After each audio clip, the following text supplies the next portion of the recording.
उसकी ज़िंदगी हमेशा एक किस्म के जो है कॉम्प्लेक्सिटी में रही कि वो चाहता क्या है और उसके साथ हो क्या रहा है। उसको अपनी सदी का ग्रेटेस्ट राइटर कहा जाता है, जिसके शॉर्ट स्टोरीज़ और नॉवल के हर वर्ड अल्फाज में हमें ज़िंदगी को बहादुरी से गुजारने के किस्से मिलते हैं। बहुत सारे क्रिटिक्स तो उसे शेक्सपियर के बाद सबसे बड़े ऑथर का लक़ब देते हैं।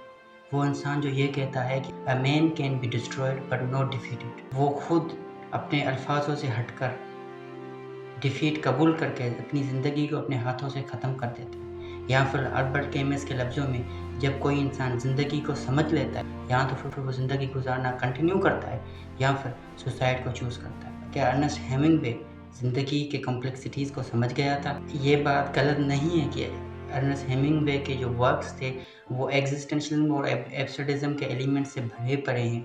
तो आइए आज इस वीडियो के ज़रिए हम उन सब फिलोसॉफिकल और साइकोलॉजिकल कॉजेज़ को समझने की कोशिश करते हैं which led the literary genius to commit the end of his life.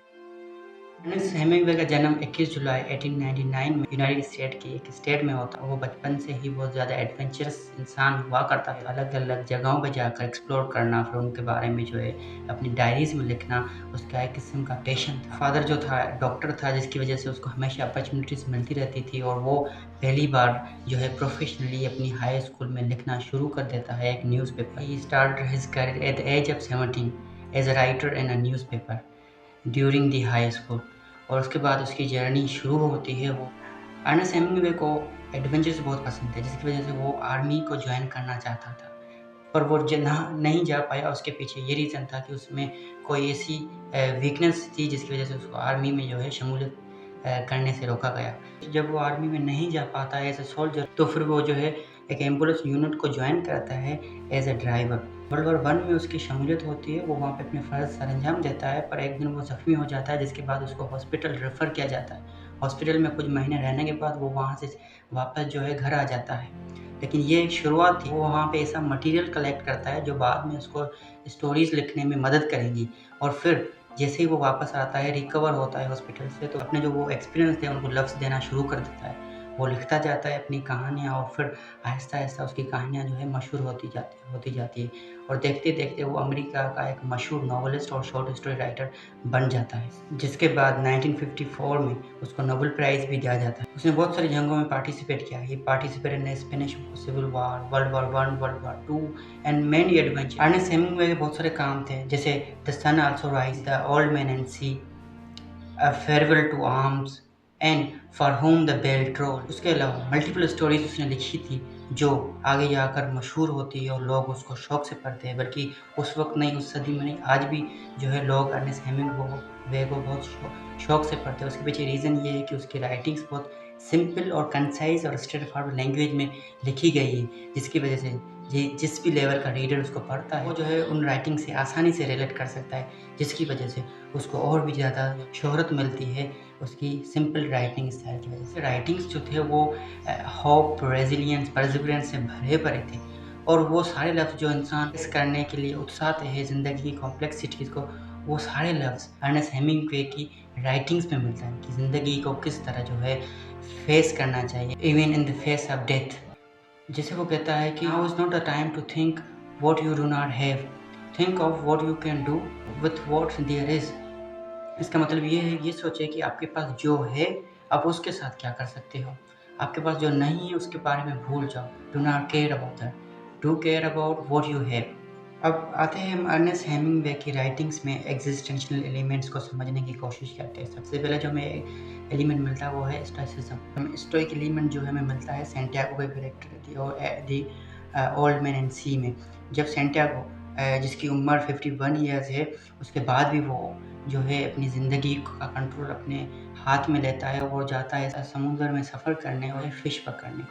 वहाँ पे वो चला जाता है, लेकिन वहाँ पे वो जो है बहुत सारी हार्डशिप्स फेस करता है। इंस्टेड ऑफ गिविंग अप, वो हमेशा जो है वहाँ पे रेजिलिएंट रहता है, गिव अप नहीं करता। और दूसरा जो हमें एलिमेंट मिलता है वो है एब्सर्डिज्म। ये जो सारे स्ट्रगल जो सैंटियागो ने किए, जो जैक्स ने किए, उसके कैरेक्टर्स ने, वो सारे स्ट्रगल असल में इसकी ज़िंदगी के वो एक्सपीरियंस थे जो उसने वॉर्स में एडवेंचर्स करते वक्त या जो अब एडवेंचर्स करते वक्त जो थे फेस किए थे।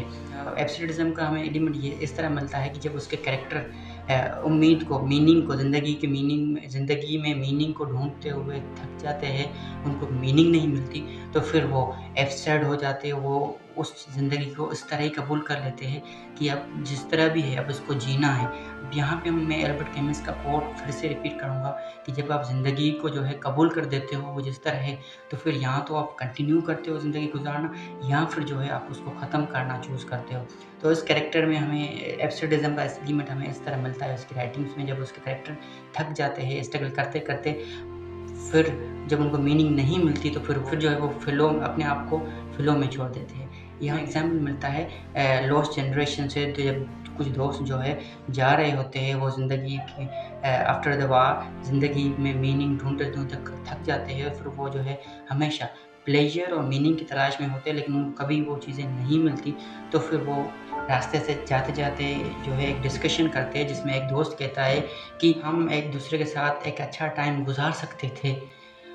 उसके ऊपर जैक रिप्लाई करता है कि isn't it pretty to think so, मतलब वो उस अच्छे टाइम के बारे में जो हम गुज़ार नहीं सके क्योंकि वॉर्स थी। हर इंसान जो है एक वजूदी बहरान में था, तो उसके बारे में सोचकर भी जो है हमें खुशी महसूस करनी चाहिए।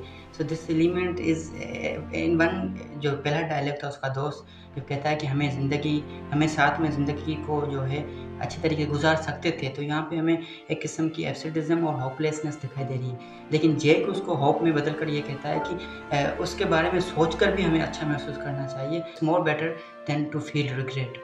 जो ये टेंशन्स हमें इसके कैरेक्टर्स में दिखाई दे रही है, कभी वो जो है वजूदी बहरान के शिकार हो रहे हैं, कभी उनमें होप है, कभी वो होपलेसनेस के शिकार है, नाउम्मीदी के शिकार है। तो कभी जो है सैंटियागो ओशियंस में चला जाता है और उसको जो है हमेशा ये उम्मीद होती है कि वो कभी न कभी मछली ज़रूर पकड़ेगा, या फिर कभी उसके कैरेक्टर जो है वॉर्स में जो है जंगी मैदान के बीचों-बीच होते हैं और वहाँ पर भी उनको उम्मीद होती है कि वो वहाँ से निकल जाएँगे, और कभी जो है उसके लिए जो है कैरेक्टर बिल्कुल नाउम्मीद होते हैं, उनको ज़िंदगी गुज़ारने का कोई रीज़न नहीं मिलता। तो ये सारे कैरेक्टर जो है हमें बज़ाहिर तो जो है सिर्फ़ उसके राइटअप्स में दिखाई दे रहे हैं, लेकिन ये पूरे के पूरे जो रिफ्लेक्शन है वो अर्नेस्ट हेमिंग्वे की ज़िंदगी की है। अर्नेस्ट हेमिंग्वे का एक मशहूर कोट है, there is nothing to writing, all you do is to sit down at a typewriter and bleed. अब ये जो है मशहूर कोट हमें समझाने की कोशिश करता है कि whatever the writings he has written on in his novels and short stories are actually the reflection of his own life. अब हम आते हैं साइकोलॉजिकल कॉजेज़ पर कि वो कौन से साइकोलॉजिकल एलिमेंट्स थे। फिलोसॉफिकल तो हमने समझ लिया कि वो जो है एब्सेडिज़म का शिकार हुआ होगा, या वजूदी बहरान का शिकार हुआ होगा, जिसकी वजह से या तो फिर उसने ज़िंदगी को समझ कर ये फैसला किया होगा कि अब मरना बेहतर है, या फिर जो है उसने अपने जैसे उसके कैरेक्टर्स फ़्लो में चले जाते थे ये समझ कर कि अब ज़िंदगी जो है वही है, जो जिस तरह जा रही है इस तरह ही होगी। तो ये थे philosophical aspects of his life, of his characters. Now let's move towards his own life और उसको साइकोलॉजिकली समझने की कोशिश करते हैं। यहाँ पर बहुत ही एक इम्पोर्टेंट पॉइंट आती है, जो ये बताती है कि उसकी जो पूरी फैमिली है उसमें हमें सुसाइड पैटर्न दिखाई देता है। जिस तरह उसके फादर ने सुसाइड किया, उसकी सिस्टर्स ने सुसाइड किया, and later on he himself suicided. तो यहाँ पर हमें ये दिखाई देता है कि there might be a kind of जो है हेरिडेटरी पैटर्न है, जिसकी वजह से उनकी पूरी फैमिली ने सुसाइड किया। पूरी family I am sorry, not पूरी फैमिली बट उसके most of the family members ने सुसाइड किया, जिसकी वजह से इसको भी सुसाइड करने पड़े। और जब दूसरे हम कॉजेज़ को देखते हैं तो उसमें ये है कि वो अपने फादर की डेथ के बाद एडिक्ट हो जाता है अल्कोहल का। वो हमेशा शराब पीता रहता है, जिसकी वजह से उसको बहुत सारे प्रॉब्लम्स को फेस करना पड़ता है। और ये भी एक रीज़न है कि अल्कोहल की वजह से भी जो है वो उसकी जो मेंटल हेल्थ है उसमें इतने इम्पैक्ट्स हुए कि बाद में जो है उसको जाकर खुदकुशी करनी पड़ती है।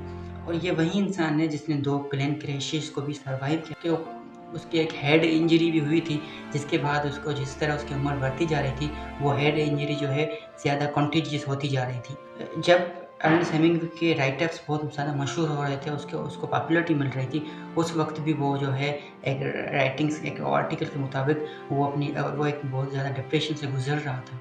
वो डिप्रेशन उसको उस वजह से हुई थी क्योंकि वो बहुत सारे ट्रॉमेटिक इवेंट से गुज़रा था। वॉर्स के दौरान, प्लेन क्रैशेज़ के दौरान, और हेड इंजरी जो उसको हुई थी वो हमेशा उसकी ज़िंदगी में एक किस्म की जो है वीकनेस रही, जिसने हमेशा उसको जो है जब भी उसने उठने की कोशिश की, उसने हमेशा उसको जो है दबाया।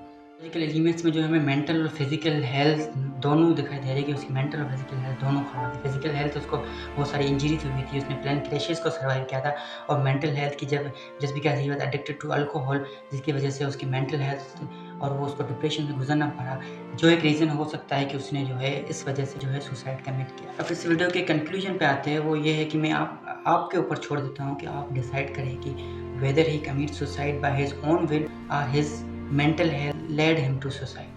उसका मशहूर कोट है, the world breaks everyone and afterwards many are strong at the broken places. जो दुनिया है वो हमेशा हर किसी को ब्रेक करती है, तोड़ती है। अब वो उस इंसान पे डिपेंडेंट है कि वो उठकर फिर उसको फेस करता है या नहीं। इसके राइटर्स में हर जगह पे जो है उम्मीद, ऑप्टिमिज्म मिलती है, और उसके बाद हमें एब्सर्डिज्म और एग्जिस्टेंशलिज्म के एलिमेंट्स भी मिलते हैं। उसकी ज़िंदगी हमेशा एक किस्म के जो है कॉम्प्लेक्सिटी में रही कि वो चाहता क्या है और उसके साथ हो क्या रहा है। जिसके बाद जो है हमने ये भी देखा कि कौन से एक्सटर्नल एलिमेंट्स भी जो थे जिसकी वजह से उसको लीड किया खुदकुशी करने के लिए, सुसाइड करने के लिए। इसके पीछे जो है हम ये देख सकते हैं कि प्लेन क्रैशेस थे, ट्रॉमेटिक इवेंट्स थे, फैमिली पैटर्न जो है एक इम्पैक्ट क्रूशियल जो है पॉइंट हमें लगती है जिसकी वजह से उसने खुदकुशी की। I hope you must have learn something new from this video and thanks for watching.